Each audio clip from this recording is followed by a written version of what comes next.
Bonjour. Alors aujourd'hui, je vais vous parler d'un appareil que je viens d'avoir, que je viens d'acquérir. J'ai un ami qui avait ça dans son placard et moi depuis un certain temps, je cherchais une solution à pouvoir me mettre au moyen format sans que ça me coûte une fortune. Et en discutant comme ça, il m'a dit, ben moi j'ai un appareil argentique, moyen format, qui peut être une solution. Je connaissais forcément, moi dans ma tête, argentique, ça me disait trop rien dans la mesure où je pensais que c'était une vieillerie très lointaine des appareils photo, parce que je suis venu à la photo en 2009 et j'ai directement atterri dans le numérique. Donc j'ai jamais fait d'argentique de ma vie. Et forcément, qui dit argentique dit pellicule, dit développement, dit tout ça. Enfin bref, un peu galère et assez coûteux. Voilà ce que je m'étais mis plus ou moins dans la tête. Et après réflexion faite, j'ai quand même par moi-même recherché sur internet, d'essayer d'en savoir un peu plus. Et surtout ce qui m'a fait refroidir entre guillemets, c'est qu'au jour d'aujourd'hui, pour avoir un boîtier numérique moyen format, il faut débourser 6-7 000 euros pour le boîtier. Et au niveau optique, et voilà, il faut en rajouter aussi. Donc ça fait pas loin d'un budget de 10 000 euros pour pouvoir avoir un boîtier moyen format numérique. Forcément, ça en refroidit plus d'un, surtout que moi, j'ai pas les moyens d'investir autant d'argent dans ce domaine-là. Donc, ce que j'ai fait, je me suis penché un petit peu sur le boîtier qu'il avait, puis je me suis dit, ben, pourquoi pas, moi, ça pourrait m'intéresser. Donc, on s'est mis d'accord, je lui ai acheté ce boîtier qu'il avait dans son placard, qui l'a très peu servi, hein, il s'en est très peu servi. Parce que tout de suite, quand ce boîtier est plus ou moins sorti, ben lui, il ne l'a pas acheté forcément tout de suite. Et la numérique est arrivée pratiquement presque au même moment que est sorti ce boîtier-là. Donc forcément, bah, il n'a pas eu le succès réel qu'il aurait dû avoir. C'est le premier moyen format à autofocus. Hein, qui a été utilisé beaucoup d'après ce que j'ai vu sur internet, par des photographes de mariage. Donc voilà, donc je connais pas du tout ce boîtier là, on va faire un unboxing ensemble. Bon, je vous cache pas que je l'ai déjà démonté, remonté pour pouvoir voir, même déclencher 2-3 photos, mis la pellicule, etc. Mais on va faire un déballage complet devant vous. Alors pourquoi je fais ça? Tout simplement, je le fais déjà pour moi, pour avoir un souvenir plus tard, entre guillemets, mon démarrage zéro dans le domaine de l'argentique. Comme j'ai dit tout à l'heure, je suis venu au numérique en 2009 et, et voilà, j'avais vraiment envie d'un moyen format. Donc, allez, assez discuté. On va déballer cette boîte, ce contenu. Et aussi ici, je voulais rajouter aussi quelque chose, je ne fais pas cette vidéo que pour moi, je la fais aussi pour des personnes qui pourraient se poser le même problème que moi. C'est-à-dire qu'ils arrivent à un stade au numérique où ils ne sont pas blasés, mais qu'ils aimeraient découvrir autre chose et voir si le moyen format pourrait pas les aider à découvrir un autre domaine, peut-être une remotivation, etc. Donc je fais aussi ça pour eux. Comme ça, ben voilà, ça peut être une solution de shooter à la fois avec son numérique et parce que mon idée c'est lors de mes shoots, parce que je photographie essentiellement que des modèles féminins à 99,9%. Et lors d'un shoot, je voudrais pouvoir au moins réaliser 2 pellicules en argentique pour voir ce que ça m'apportera, si ça apportera un plus à mon travail photographique ou pas. Je pense sincèrement que je réfléchirai davantage au cadrage, davantage à la mise en place des poses, etc. Enfin, je vais voir. Pour l'instant, c'est trop nouveau parce que j'ai pas encore réalisé de photos et je sais pas du tout ce que ça va donner. Donc, voilà, mystère et boule de gomme. Donc, pour l'instant, allez, on déballe ça. Je vous montre ce qu'il y a dans cette boîte-là. Donc, voilà le contenu. Donc, il a toujours été entretenu avec soin. Donc ça, je ne vais pas vous la présenter, c'est la courroie. Ici, il y a une chose qui est très sympa, c'est que j'ai deux dos. Donc j'ai deux dos argentiques.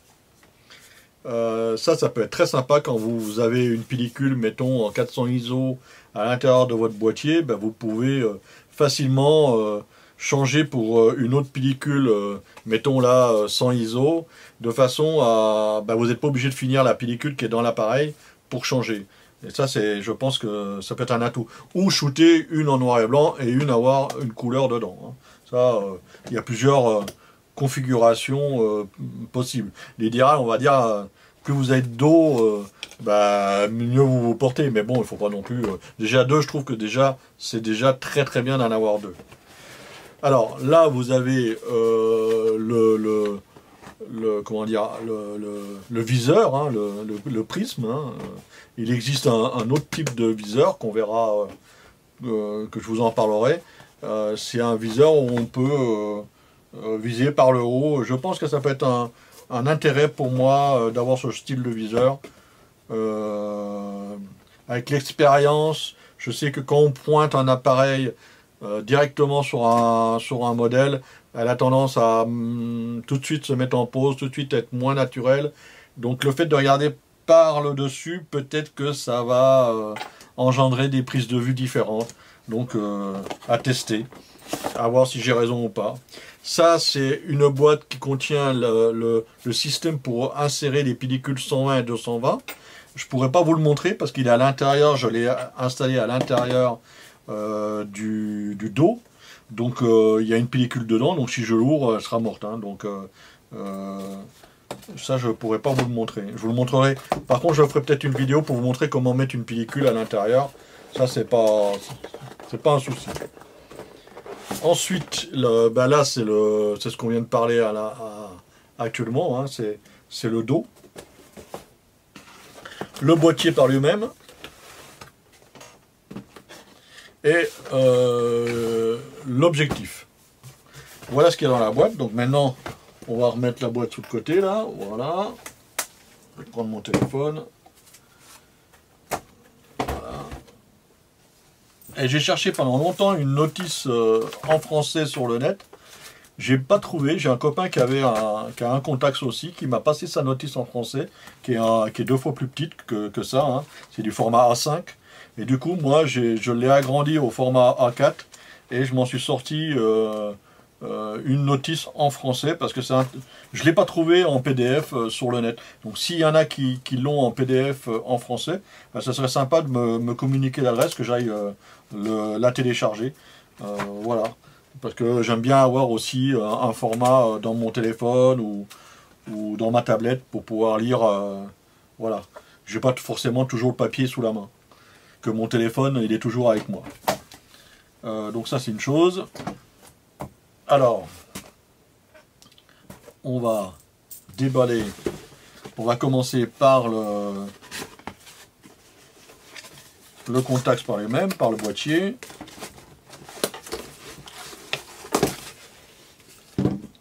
Alors, comme je vous ai dit, l'argentique, pour moi, c'est... démarrage zéro. Hein. On est en 2018, janvier 2018, mi-janvier 2018. Je ne sais même pas combien on est. Ouais, mi-janvier, voilà, on est le 15. Donc mi-janvier, je démarre l'argentique. Donc pour moi, tout ça, c'est nouveau. Alors je connais un peu les boutons, à quoi ils servent, enfin certains, pas tous. Je vais les découvrir au fil du temps. Il y en a certains que je vais peut-être jamais m'en servir, comme ce bouton-là, qui est la profondeur de champ. Je m'en sers déjà très peu en numérique. donc je m'en servirai. Je ne pense pas en moyen format, quoique ça peut être complètement différent. Donc peut-être que je l'utiliserai peut-être plus souvent que je pense. Parce que c'est pas du tout la même façon de travailler qu'en numérique. Ça, c'est pour enlever et mettre l'objectif. Hein. Le bouton on-off. Hein, et puis ça, c'est le blocage de la lumière. Hein, quand il fait la mise au point, hein, pour bloquer... ah, j'ai un trou de mémoire. Enfin bref. Ça, c'est les vitesses. Hein, donc, on sélectionne sa vitesse. Hein, 125, 250, 5 centièmes, etc. Alors ça, par rapport au numérique, ça va pas jusqu'à 8000, hein, un 8 millième, ça s'arrête à 1 4 millième, et ça va jusqu'à 8 secondes, que sur le numérique, que de mémoire, ça va jusqu'à 30 secondes. Donc vous voyez, on a moins de marge de manœuvre. Enfin, 8 secondes, je dirais, c'est faux, parce qu'il y a un système bulk, donc on peut le laisser pendant 40 secondes, 50 secondes, si on en a envie. Hein. Mais en automatique comme ça, c'est 8 secondes. Ensuite, ça, c'est l'exposition. Voilà, c'est l'exposition, voilà, pour bloquer l'exposition. Ça, c'est pour plus ou moins mettre en surex ou en sous-ex. Hein. De ce côté-là, c'est le sous-ex. De ce côté-là, c'est le surex. Voilà, hein, c'est surexposé, sous-exposé. Ici, c'est pour y mettre un déclencheur souple, d'accord, qui vous permet... vous restez appuyé, comme dans le temps, vous savez, les espèces de fils avec le bouton, là, je m'en suis jamais servi de ma vie, mais bon, peut-être que je vais m'en acquérir un si un jour je veux faire des pauses longues, mais je pense pas que ça me servira dans un premier temps. Ça, ce petit bouton que là, c'est le bouton qui sert à changer les modes de vue. Alors, il y a 5 modes de vue, hein. Il y a le mode B, hein, qui est la pause longue, X, qui est pour le flash, une synchro flash. J'ai pas encore trop étudié le truc, mais j'ai vu que c'était pour le flash. Alors apparemment là, la synchro flash, elle est à 1,90e quand on est sur le X. En normal, elle est au 1,125e. Ensuite, vous avez le mode manuel, M, le mode TV, priorité à la vitesse, qui permet par exemple de choisir une vitesse. Si vous voulez figer un mouvement, vous vous mettez au 1 millième, et il va vous calculer automatiquement l'ouverture qui correspond. Voilà. Ensuite, à côté, vous avez le mode priorité à l'ouverture, donc c'est à l'inverse de la vitesse. Hein. Vous réglez votre ouverture, c'est-à-dire sur l'optique, vous vous mettez à 2, 3, 4, 4, 5, 6, ce que vous voulez, et à ce moment-là, il calculera la bonne vitesse. Alors, personnellement, je ne me sers jamais de l'AV, jamais du TV. Pourquoi? Parce que tout simplement, je suis perdu avec ces modes-là. Pourtant, c'est des modes semi-automatiques, donc ça devrait être plus facile, mais j'y arrive pas. Donc moi, je reste tout le temps sur le mode manuel. J'ai toujours, comme je vous ai dit, je suis arrivé à la photo complètement par hasard en 2009.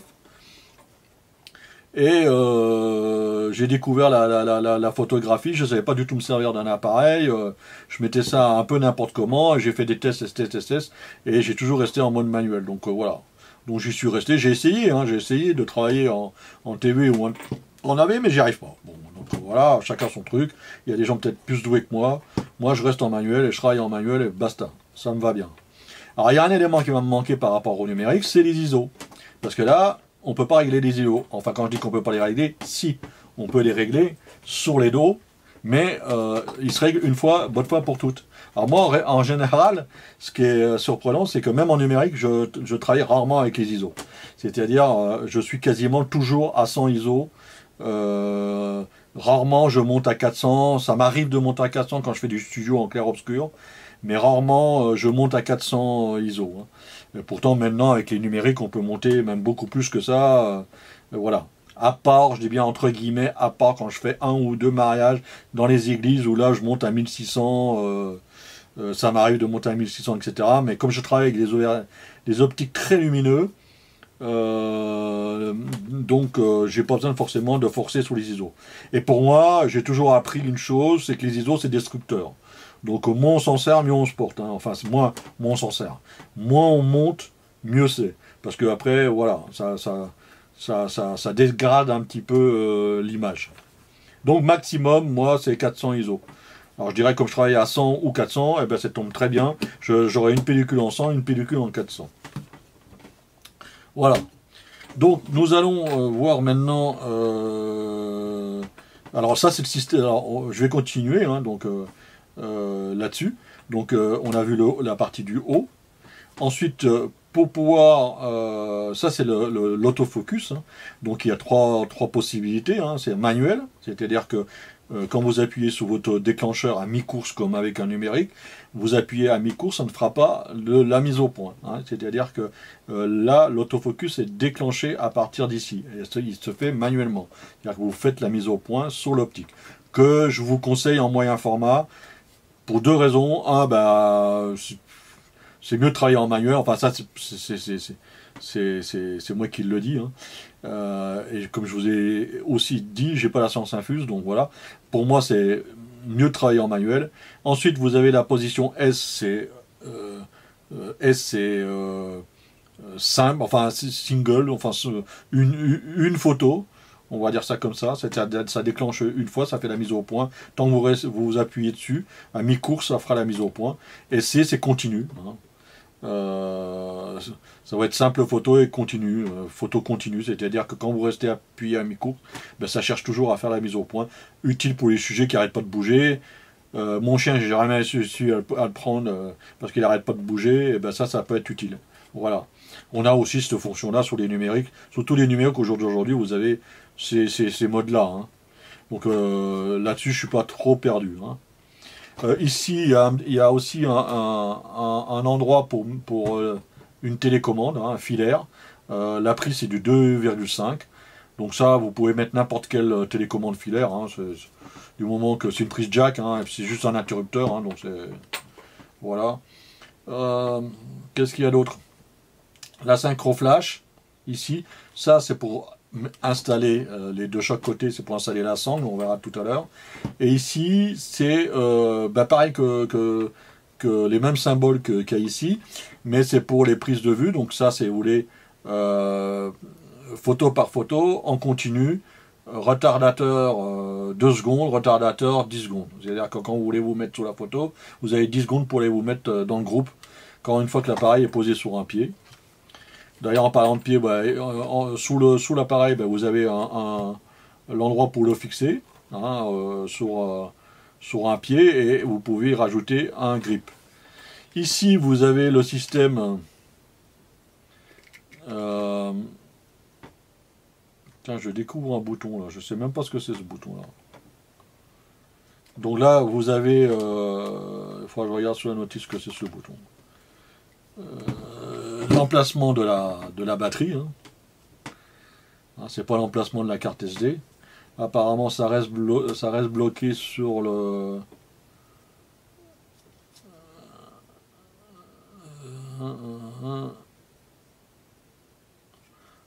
Je pense que c'est pour rajouter un grip. Je sais pas. Je vais dire une bêtise. J'en sais rien. Je regarde si ça bouge. Apparemment, je vois qu'il y a marqué use online. Alors, moi, je parle anglais comme une vache espagnole. Alors, je regarderai sur la notice. Ou s'il y en a qui savent à quoi ça sert ce bouton-là, ils peuvent me mettre un commentaire sous la vidéo. Donc c'est des piles. Moi, j'en ai acheté 2 comme ça, rechargeables. Hein. Mais apparemment, si vous achetez une pile comme ça, non rechargeable, elle dure beaucoup plus longtemps. Voilà. Qu'avec la rechargeable, je crois que vous faites une pellicule ou 2, mais bon, je dis peut-être une bêtise, tout ça, il faudra que je teste, que je vais découvrir au fur et à mesure. Hein. De Mancé, on verra. Donc voilà, donc maintenant on va installer la visée. Hein. Donc on va installer le dos en premier, tiens. On va installer le dos. Alors, pour installer le dos, on va mettre celui-là.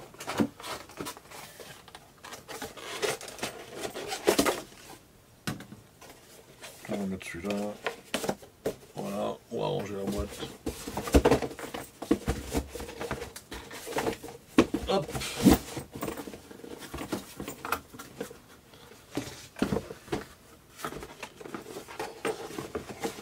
Voilà. Donc, Je vais mettre ce dos. Celui-là, on va le ranger pour l'instant. Voilà. Alors, pour mettre le dos, donc on va retirer ça. Voilà. Donc là, il faut faire très attention. C'est une des parties les plus fragiles. Parce que ça, si c'est mort, faut penser que, ces appareils-là, ils sont plus réparables. Hein. Donc, c'est prendre un risque un peu de les acheter. Mais bon, si vous en prenez soin, c'est comme tout. Mais il faut le savoir que ça peut tomber en panne. Donc, pour le mettre le dos, hein, vous pouvez pas vous tromper. Vous avez des contacteurs ici et des contacteurs ici. Hein, voilà, il suffit de... C'est un genre de charnière hein, qui s'ouvre et qui se rabat. Vous posez ça comme ça et vous le clipsez. Voilà. Donc là, on entend bien le clic. Ici, vous avez la pellicule qu'il y a dedans, 120, parce que vous pouvez mettre une 220. Hein. Il y a un système pour retourner le plateau pour mettre une 220. D'ailleurs, j'en ai pas trouvé. Donc, si quelqu'un connaît un endroit où on peut trouver encore de la 220, ça m'intéresserait. Parce que j'aimerais bien en avoir quelques-unes. Pour moi, ce serait peut-être plus intéressant d'avoir de la 220 que de la 120. Donc, si jamais quelqu'un sait où trouver de la 220, voilà. Ou si c'est mieux de la 120 que de la 220, je vois pas pourquoi. Pour moi, c'est juste une question de longueur de plus. Mais bon, il y a peut-être des choses que j'ignore. Donc, s'il y en a qui me disent que la 120, c'est beaucoup mieux d'utiliser 220 à la place d'une... oui, 220 à la place d'une seule 220, mais qui me le disent dans les commentaires pourquoi et les raisons. Voilà, donc là, ici, vous avez l'indicateur de prise de vue. Hein, donc, c'est ni plus ni moins qu'un ruban qui s'enroule. Et puis, c'est inscrit sur le ruban en papier. Donc, voilà, donc ça, on va ranger. On va le remettre dans la partie où il y a le dos, pour les retrouver si jamais on range. Voilà. Comme je suis un peu un maniaque, j'aime bien que tout soit rangé dans le bon ordre. Voilà, donc ça, c'est le viseur. Donc il va sur la partie du haut, donc il y a une flèche pour enlever ça. Hop.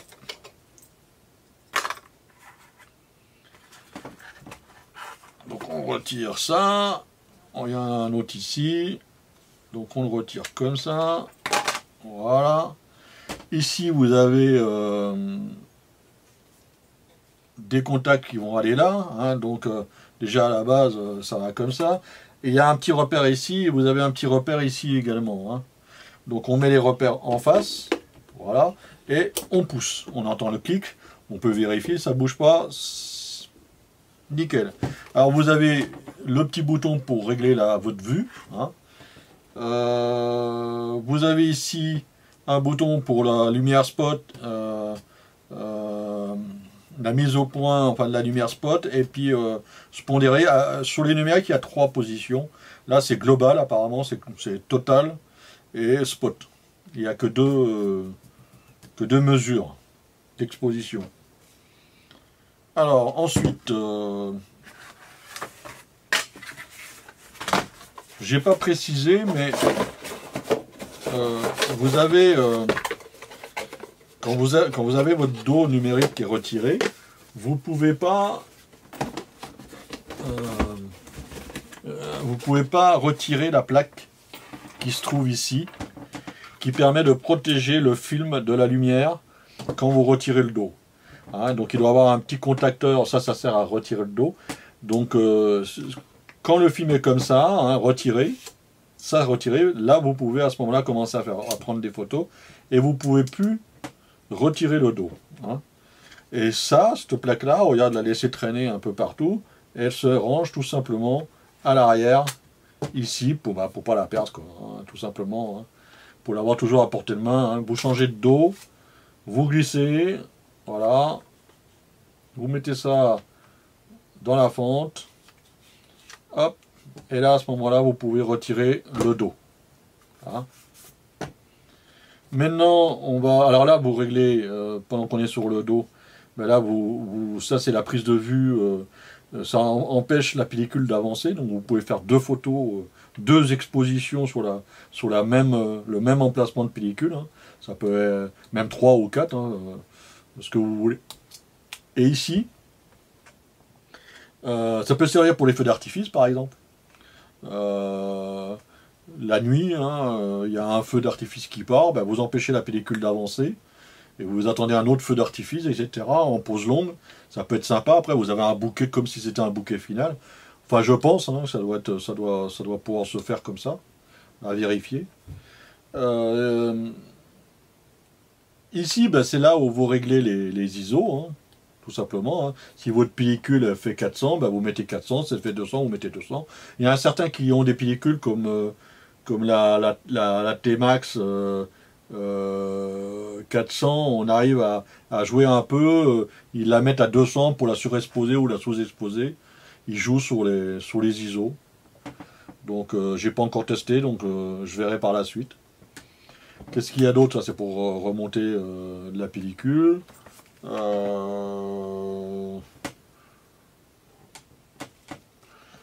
Voilà, j'ai vu tous les boutons de ce côté-là. Il y en a certains que je ne sais pas encore à quoi ils servent, comme celui-là, là. Il y a un petit indicateur, je ne sais pas du tout à quoi ça sert. Enfin bon. Ça va, je vais découvrir ça dans la notice. Alors, maintenant, on va y mettre un optique, parce que ça, avant de mettre l'optique, je vais d'abord mettre la courroie. Hop. Alors, on va y mettre la sangle. Alors, la sangle, c'est tout bête, hein, il n'y a pas rien de sortir de Saint-Cyr pour la mettre. C'est là que j'y arrive pas, on rigolerait. Donc voilà, donc je la mets dans son cran, et là je tourne, voilà. Ça permet que là, elle peut plus sortir. Hop, donc là, on va essayer de la mettre droite.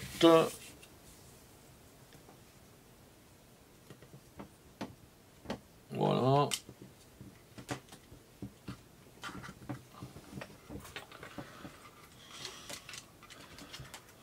Alors.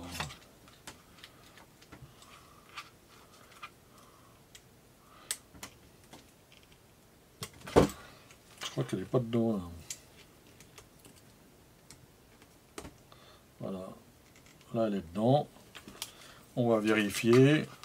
Toujours vérifier. Voilà, on peut plus la retirer. C'est bon.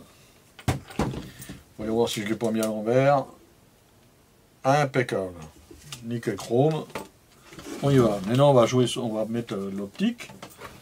Alors, l'optique qui est livrée avec, c'est un Carl Zeiss Planar 82. Il paraît que c'est une petite merveille. Je vous dirai ça. Alors, ça ne sera pas un 80 mm, parce que par rapport au APS-C, sur les moyens formats, d'après ce que j'ai compris, ça ne se transforme pas comme un APS-C. Par exemple, quand vous mettez un 300 mm sur un APS-C, ça vous le transforme en 450. Donc c'est avantageux pour ceux qui font de l'animalier. Quoiqu'il y a certaines polémiques qui disent, de toute façon, sur un full frame, ça sera pareil parce qu'il y a le grop. Bon, sur un full frame, vous avez un 300 mm, mais comme le capteur est plus grand, ben, vous pouvez gropper sous l'image et ça reviendrait au même. À voir. Ça, c'est l'inverse. Quand vous mettez un 80 mm sur un moyen format, il se transforme en 50 mm. Donc là, j'ai un 50 mm 2. Voilà.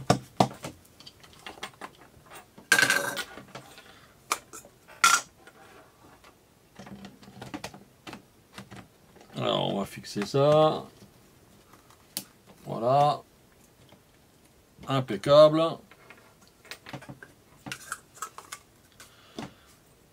On range ça. Comme 95% de mes photos, je vous mettrai le lien de ce que je fais comme travail si ça vous intéresse. Si, je ne vais pas vous casser les pieds pour vous abonner à ma chaîne, comme à chaque fois que je vais sur une chaîne, il faut faire ci, il faut faire ça, il faut cliquer là. Non, vous êtes assez grand pour faire ce que vous avez envie.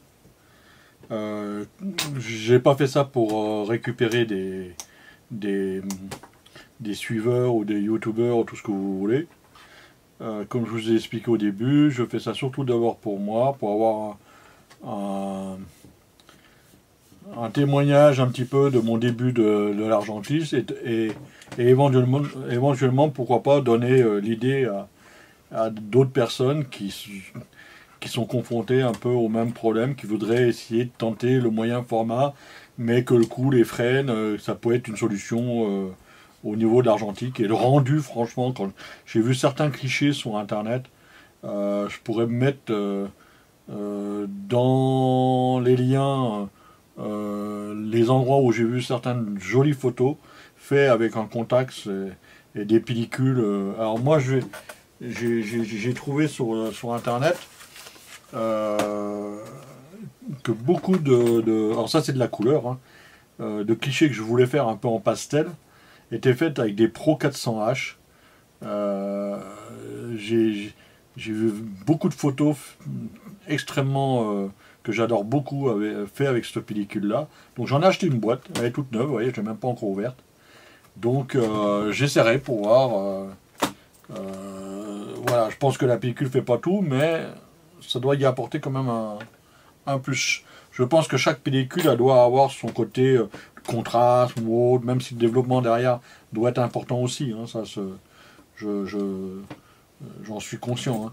Alors j'ai acheté des produits parce que mon idée c'est de développer moi-même. Donc alors avant de parler de développement, j'ai eu aussi avec l'appareil quelques pellicules qui, qui sont pas d'hier. Hein. Par exemple, j'ai de la 400 T-Max, hein, de la très bonne pellicule. Paraît-il de la très très bonne. Donc je testerai ça. Alors ça c'est du noir et blanc, hein, pareil, noir et blanc. Donc tout ça pour moi c'est nouveau, donc je découvrirai au fur et à mesure. Là j'en ai une seule, mais j'en ai commandé une autre boîte qui va arriver demain. J'aurai le colis demain. Il est arrivé samedi, mais je me suis pas levé. Donc quand je travaille de nuit, je suis un peu décalé. Vous voyez, là, je sais pas quelle heure il est 1h du matin et j'ai pas du tout sommeil. Donc voilà. Quoi. Ça, c'est de la T-Max 100, hein, c'est la même que l'autre, hein, sauf que c'est de la 100 ISO. Voilà. Pareil, hein, je la testerai pour voir. Alors c'est des pellicules qui peuvent être bonnes encore, donc je ferai mes essais là-dessus. Je ferai attention à ce que je prends, vu que ce sera des essais. Elles datent de 2007, elles ont quand même plus de 10 ans. Donc certains me disent qu'il n'y a pas de souci, ça dépend comment elles ont été entreposées, si elles n'ont pas été... s'ils n'ont pas eu de variation de température trop importante. En principe, il faut les mettre au frigo. Le mieux, c'est de les conserver au frigo. Voilà, donc c'est ce que je ferai pour mes nouvelles pellicules que je vais acheter. Hein. Si elles ont le temps d'aller dans le frigo, quoi.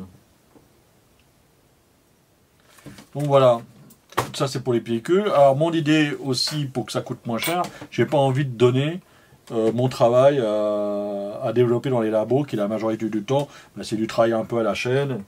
Je dis pas que tous les labos font du travail pourri, hein. Mais de toute façon je serai obligé au niveau de la couleur, parce qu'il paraît que c'est un peu complexe à développer soi-même.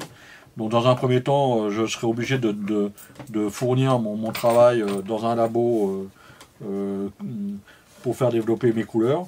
Alors si jamais vous connaissez un très bon laboratoire qui développe encore des 120 couleurs, ben, si vous pouvez me le mettre dans les commentaires, ça me rendrait service. Parce que comme je vous dis, hein, tout ça c'est nouveau, hein, pour moi. Donc je sais pas trop où aller. Et surtout le coût que ça a. Hein, parce que ça doit avoir forcément un coût. Il y a peut-être des labos qui sont à 10 euros, 15 euros ou 5 euros la pellicule, d'autres au double. Mais est-ce justifié ou pas donc j'attends vos commentaires là-dessus. Donc dans un premier temps, je veux développer mes films moi-même, surtout les noirs et blancs. Parce que d'après ce que mon ami m'a dit, c'est pas très très compliqué. Hein. Il faut prendre un coup de main, à mettre le film à l'intérieur dans une chambre noire. Alors je me suis entraîné, hein, donc là il m'a donné une cuve, c'est une Patterson.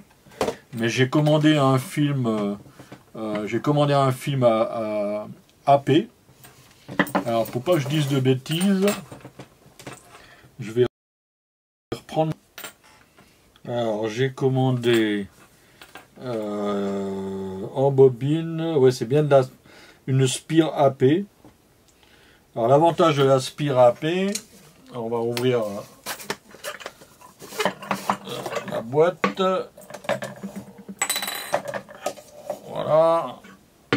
Alors, j'ai mis un film dedans pour m'entraîner. Hein. J'ai bousillé une pellicule qui avait déjà pas mal d'années pour pouvoir m'entraîner à mettre le film dans le noir. Le problème, c'est que ma Spire actuelle est cassée. Non, c'est pas celle-là. Toc, toc, toc, toc. Non, c'est pas celle-là qui est cassée. J'en ai une autre qui est cassée. Mais dans le film 120, c'est pas facile à glisser. À glisser le 120 dedans parce qu'il est quand même relativement assez large. L'avantage de la AP, c'est que l'espace où on glisse la bobine, ils sont beaucoup plus larges, quoi. Ils prennent presque 1,5 cm, donc vous risquez pas de les rater dans le noir, quoi. Et je pense que c'est beaucoup plus facile d'utiliser de la Spire AP. Voilà, donc j'ai commandé, j'attends. Hein.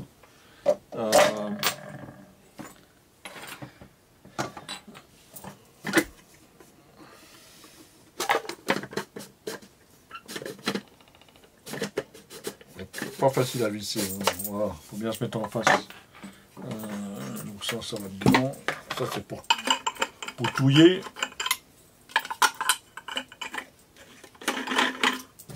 Voilà. Donc on range. Alors j'ai bien l'intention de développer mes films moi-même. S'il y en a d'autres qui y arrivent, je devrais y arriver aussi, il n'y a pas de raison. On va partir de ce principe-là.